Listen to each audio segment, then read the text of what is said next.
안녕하세요. 반갑습니다. 독일에서 구조 설계하는 구조 엔지니어 김성용입니다. 오늘은 FE 모델링에 관한 이야기를 한번 해보도록 하겠습니다. 어떤 우리가 실수를 하기 쉬운 부분이 있는데 그 부분을 제가 한번 이전에 언급을 했는데요. 그때는 제가 모델링 한 걸 보여드릴 수는 없고 그냥 그림을 그려서 말만으로 설명을 드렸는데 이번에는 좋은 기회가 있어서 이 마이다스 IT에서 제가 이 프로그램을 사용할 수 있게 해주셔서 그래서 제가 그때 말한 내용들을 이 모델링을 해가지고 좀 보여드릴 수 있게 됐어요. 그래서 이 부분들을 오늘 한번 살펴보도록 하겠습니다. 바로 모델 한번 보도록 하겠습니다. 여기 지금 화면에 있는 게 지금 제가 그 멤브레인 요소로 모델링을 한 겁니다. 여기 보니까 이 멤브레인 요소를 모델링 할 때도 플레이트 요소로 하게 돼 있더라고요. 근데 거기에서 아마도 자유단이 구속되는 것이 그 뭐 모델에 맞게 상황에 맞게 다 이렇게 그 적용이 되는 것 같아요. 그 뭐 독일 프로그램 같은 경우는 뭐 다 따로 구분이 되어 있거든요. 뭐 멤브레인은 멤브레인, 플레이트는 플레이트, 쉘 엘리멘트는 쉘 엘리멘트 이렇게 구분이 되어 있는데 이거 보니까 그렇지 않은 것 같아요. 약간 이게 좀 더 사용하는 입장에 있어서는 좀 더 편한 것 같다는 그런 생각을 했습니다. 자, 이제 제가 여기 모델링을 한 게 있는데요. 이거는 그 독일의 철근 콘크리트 베톤 칼렌더라는 게 있습니다. 거기에 나왔던 내용이에요. 그림에 그 예로 제시하고 거기에서 어떤 문제가 있는지 보여줬던 내용입니다. 그걸 그대로 제가 이제 따온 거예요. 그래서 이 그 빔에 이 빔이라고 하긴 그렇고 벽이라고 하죠. 벽에 이제 개구부가 있는 그런 모습이거든요. 이 벽의 높이는 3m예요. 요 밑에 그 서포트 부분을 제외하고는 이 높이는 3m입니다. 그리고 이 벽은 총 10m예요. 그러니까 10m하고 그 3m 높이인 벽인 거죠. 그리고 여기 보시면은 개구부가 있죠. 이 개구부 사이에 있는 게 퍼스트가 되겠죠. 그 개구부 사이에 기둥이라고 해야 되나, 퍼스트라고 해야 되나, 아무튼 지지대가 있는 겁니다. 이 너비가 40cm예요. 옆 끝에 모두 다 40cm입니다. 그리고 이 벽의 두께는 제가 20cm로 했어요. 그리고 이 재료 물성은 콘크리트로 했습니다. 그리고 여기에다가 이제 경계 조건을 주죠. 하중이랑 경계 조건을 줍니다. 먼저 하중을 보여드리면은 하중은 여기 위에 그리고 요 밑에 30 뉴턴 퍼 밀리미터로 했을 거예요 아마. 제가 여기 뉴턴하고 밀리미터가 단위거든요. 이거 여기에서 그걸 표현할 수가 있더라고요. 로드 있죠. 로드 있고 프레셔 로드 하고 밸류도 이렇게 나타낼 수 있더라고요. 그래서 예, 이렇게 보시면은 여기 제가 30으로 그 라인 하중이죠. 선하중이죠. 선하중을 아래 위로 준 걸 보실 수가 있습니다. 그리고 바운드리는 서포트 여기 클릭하니까 바로 나오더라고요. 여기 절정을 갖다가 제가 다 구속해 줬어요. 근데 여기 잠깐만요. 여기가 자세히 확인을 하면 보이실는지 모르겠죠. 여기 보시면은 얘가 이제 X, Y, Z 모든 것의 그 움직임을 구속을 한 것이고 얘 옆에 있는 절점들은 X는 열어놓고 Y하고 Z만 이렇게 구속을 한 겁니다. 그래서 이제 옆으로 움직일 수가 있는 거죠. 그리고 반대쪽 편에도 얘는 다 그냥 X 방향으로는 열어놓은 거예요. Y하고 Z축 방향으로만 구속이 되어 있는 겁니다. 그래야지 이제 위에서 하중이 왔을 때 옆으로 움직일 수가 있잖아요.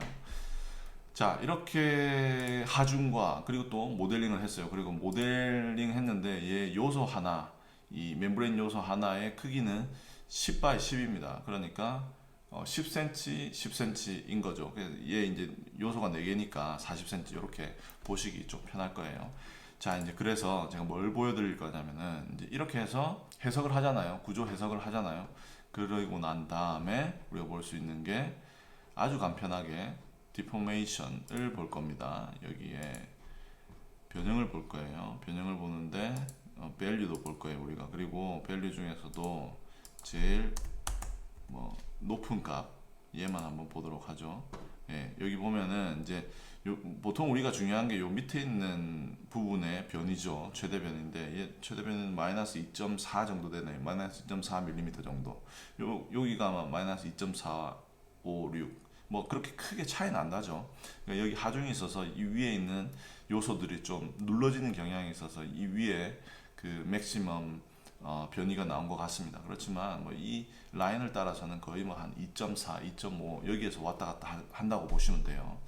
이렇게 이제 그 변이를 계산을 했고요. 제가 그런 다음에 제가 어떤 계산을 했냐면은 얘 여기 있는 그 창 사이의 기둥들을 갖다가 빔 요소로 바꿔줬어요. 지금은 멤브레인 요소죠. 멤브레인 요소로 지금 모두 다 모델링이 되어 있는 것이고 얘를 갖다가 제가 빔 요소로 바꿔줬어요. 빔 요소로 바꿔줬는데 그때의 빔 단면적을 얘 지금 멤브레인 요소의 단면적하고 똑같이 해줬습니다. 그러니까 폭이 40cm고 그 두께가 20cm 이렇게 똑같이 해줬어요. 제가 한번 그 모델을 열어보도록 하겠습니다. 방금 최대값 한번 기억을 해주세요. 2.5, 2.4, 2.5죠. 나왔네요. 자, 이렇게 제가 미리 모델링을 했습니다. 아까랑 조건 다 똑같아요.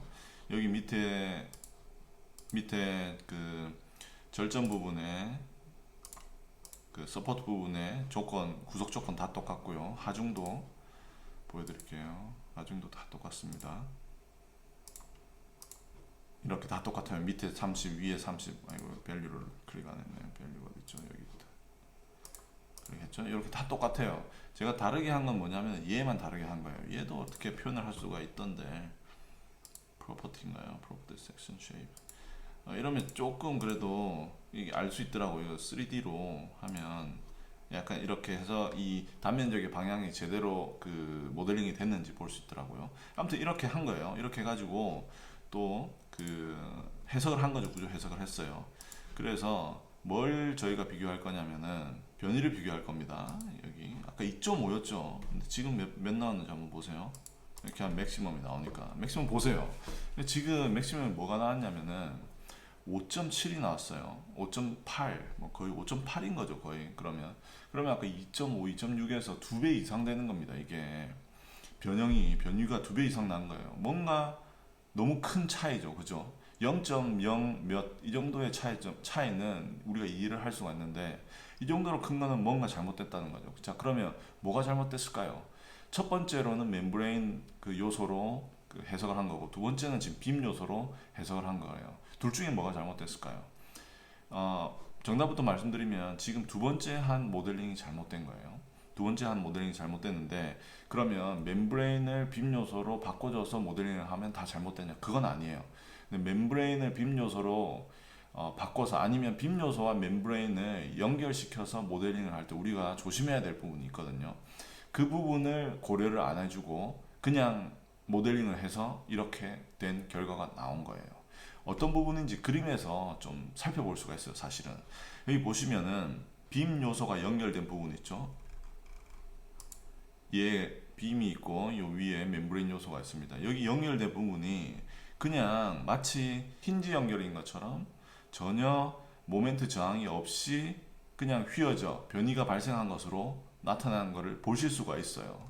여기 보시면은 이렇게 이 부분이 뭔가 아까 그 멤브레인 요소의 모델링에서는 여기에서 모멘트 저항력 어떤 모멘트 저항하는 그런 부분들이 보였었거든요. 그래서 모멘트도 전달이 됐어요. 근데 여기에서는 이 변형의 형태를 보시면 잘 알겠지만 모멘트가 전혀 전달이 되고 있지 않는 걸 보실 수가 있어요. 여기 반대쪽도 마찬가지죠. 그래서 아까보다 그 변이가 훨씬 더 적게 나온 거예요. 그럼 이거에 대한 근본적인 원인이 뭔지 한번 살펴보도록 하겠습니다. 이 얘기를 하려면은 약간 그 유한요소법에 대한 기본 그 지식이 있어야 돼요. 면 요소가 뭔지 그리고 또 멤브레인 요소가 뭔지 그런 지식이 있어야 되는데 제가 한번 그림으로 표현을 해드릴게요. 자, 여기에 제가 미리 이 문제점을 잘 설명하고 있는 그림을 갖다가 요 밑에 있는 그 책에서 발췌를 해왔습니다. 여기서 말하고 있는 게 뭐냐 한번 보시죠. 제가 여기 그림 그릴 수도 있더라고요. 여기가 지금 샤이븐 엘리멘트라고 되어 있는데 얘가 멤브레인이에요. 멤브레인 엘리멘트입니다. 얘 멤브레인 요소고요. 여기 슈탑 엘리멘트라 되어 있는데 얘가 뭐냐면 빔 요소예요. 우리가 흔히 잘 아는. 자, 그러면 여기에서 이제 자유도가 되게 중요한 거예요. 멤브레인 요소에서는 자유도는 어떻게 될까요? 하나의 노드가 있으면 하나의 절점이에요. 그러면 얘가 x, y 방향, 그러니까 그 평면 방향, 면 네 방향으로 움직이는 게 이 자유도예요. 그래서 한 노드에 멤브레인 한 노드에 자유도가 두 개 있습니다.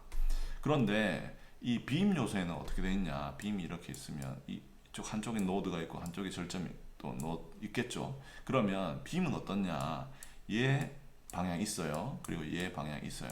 여기 멤브레인 요소와 같이 이런 그 자유도가 있습니다. 그런데 더 중요한 거는 얘는 이제 이런 모멘트에 관한 자유도가 있다는 거예요. 이게 이제 그 멤브레인 요소에는 빠져 있다고 볼 수가 있습니다. 그러니까 이 빔 요소에서는 모멘트가 전달이 되지만 여기 빔 요소와 멤브레인이 공유하고 있는 이 절점이 있죠. 이 절점에서는 빔에 있는 그 모멘트가 멤브레인으로 전달이 되지 않는 거예요. 왜냐면 멤브레인 얘는 자유도가 이 그 수평 방향으로 움직임밖에 얘가 캐치를 할 수 없는 거예요.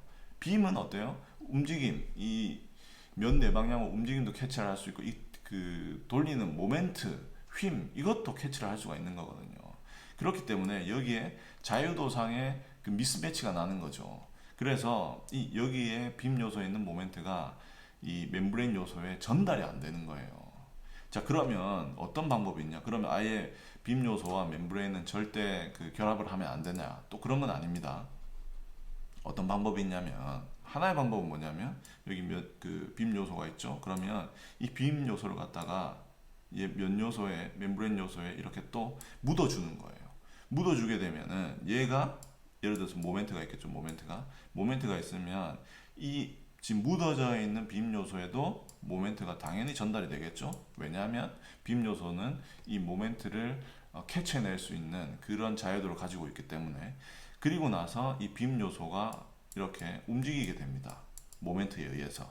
그러면서 면 내방향으로 그 움직임이 나타나게 돼요. 근데 그게 이제 어떻게 됩니까? 멤브레인 요소의 절점에서는 그게 다 캐치가 되는 거죠. 이게 이제 첫 번째로, 그러니까 빔 요소에다가 그 수직이 되는 어떤 빔 요소를 멤브레인에 묻어가지고 전달해 준 거고요. 얘는 뭐냐면 그냥 그 빔 요소를 바로 멤브레인 안으로 연장시켜 준 거예요. 이것도 사실은 어떻게 보면 빔 요소를 그 멤브레인 요소 안에 묻어둔 거죠. 모멘트를 전달시켜 주려고. 자, 한번 볼까요? 여기 절점이 있습니다. 그러면 여기에서 모멘트가 전달이 되겠죠? 근데 얘는 이제 그 멤브레인 요소가 캐치를 못해요. 그런데 이 빔이 연장이 되어 버리면 여기에 그 휨 모멘트가 전달이 되면서 이렇게 이 절점이 휨 모멘트에 의해서 움직이게 됩니다. 그러면서 멤브레인 요소가 이 움직임을 잡아낼 수 있게 되는 거죠. 그래서 이 두 가지 방법이 있는 거예요. 원리는 하나죠. 그죠? 빔 요소가 멤브레인이 이 휨 모멘트를 알아챌 수 있게 그 빔 요소를 갖다 멤브레인 안으로 묻어주는 거. 이게 이제 원리인 거고, 거기에서 이 기하학적으로 어떻게 해결할지는 이제 이런 두 가지 방법이 있다. 이제 이렇게 소개를 하고 있는 거예요.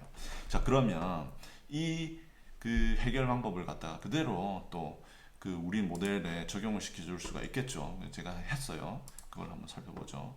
예, 지금 다른 조건들 다 똑같아요.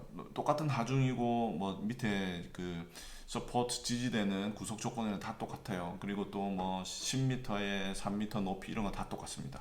다 똑같고 여기에는 뭘 해줬냐면 제가 여기 보이듯이 빔 요소를 갖다가 이 멤브레인 요소, 이 플레이트 요소, 사실 멤브레인 요소가 정확한 표현인데 멤브레인 요소에 묻어준 거예요. 이렇게. 왜냐면 여기 빔에서 휨 요소, 휨이 이 빔을 통해서 멤브레인에 전달이 될 수 있도록 그렇게 제가 이제 빔 요소를 갖다 묻어준 거죠. 자, 그러면 여기에서 결과값을 한번 보자고요. 어떻게 되는지. 우리가 원하는 거는 최대값이죠. 그래서 이렇게 하고. 자, 이렇게 이제 제가 했어요. 그러면 나타납니다. 여기 보시면은 2.68 이 정도예요. 아까 우리가 최고값이 2.5였잖아요. 원래 그 멤브레인 요소로 모든 걸 그 모델링 했을 때. 근데 지금은 2.68이에요. 그러니까 0.1 얼마 이 정도 차이가 나는 거죠. 거의 차이가 없다고 볼 수가 있는 거예요. 이렇게 해서 우리가 그 빔 요소를 멤브레인과 연결을 했을 때 생겨날 수 있는 그런 오차를 갖다가 줄여줄 수가 있는 겁니다. 자, 그리고 여기에서 우리가 이 멤브레인 요소의 그 변이를 한번 살펴보죠. 그러면 얘가 빔 그 휨 모멘트가 전달이 됐는지 안 됐는지도 어렴풋이 그 그림으로라도 알 수가 있어요. 자, 이걸 갖다가 제가 없애고요. 이제 이게 지금 휨 모습이잖아요. 그러면 여기 자세히 보시면은 어떻게 하나요? 이렇게 하나요? 이렇게. 네, 자세히 보시면 이렇게 이 요소가 제가 그 40cm 그 폭에다가 이 빔을 묻었잖아요. 그러니까 이 30%, 이 얘는 이제 똑같이 간다고 보시면 되는 거예요. 얘는 거의 휘지 않았죠, 그죠? 이 그 멤브레인 요소 간에 그런 그, 그 변이가 거의 보이지 않습니다. 근데 얘 40 딱 지나고 난 다음부터 약간 휘어지는 게 보이시죠? 그래서 여기에 이 변이를 보고만으로도 여기에 모멘트 전달이 이루어졌구나라는 걸 알 수가 있는 거예요. 다른 부분도 비슷합니다. 요 밑에도 보시면은 이렇게 보이죠, 이게. 이렇게 이 부분, 이 40cm 부분 지나고 나니까 변이가 뭔가 눈에 띄기 시작하죠.